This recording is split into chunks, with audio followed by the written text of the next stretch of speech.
Hello, welcome to my channel. Thank you so much for tuning in today. I have a 2012 Ford E-250. It starts not with the key. If you bypass the whole circuit to the starter and then you put your power probe on the starter and you leave your ignition key on, this ignition key, the key, you leave it on position, then the car will start. And the reason why that was happening, I checked all my relays, I checked the starter.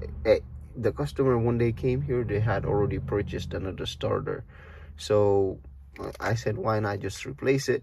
I replaced it. Afterwards, it was still having the same issue, and I checked the relays. I spent a lot of time on this car, and the reason why, it was because of this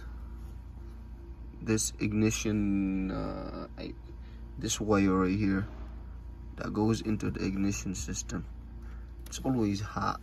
Even if I bring my test light right now and I check voltage on it, this thing is already 12. And that will show you if, let me show you, if I take this key out, you see, if I insert the key and I try to start it, it won't start no matter what, because it's not getting, look,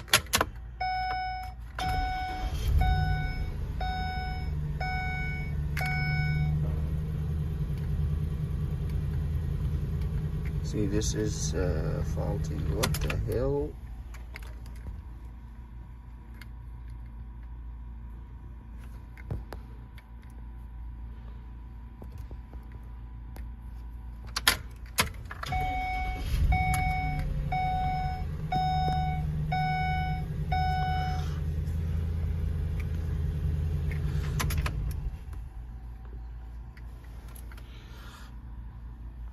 It won't.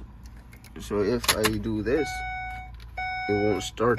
If I remove the wire outside of the lock cylinder, it won't start.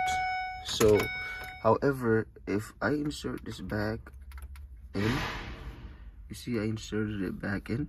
As soon as I crank the car, it will start. You see, this thing right here. That's what was keeping my van from turning on. So if you were wondering why your car is not functioning properly, it won't start no matter what. Even if you replace the starter and check relays, all that, and nothing happens, this is the reason why. Thank you for tuning in, and good luck.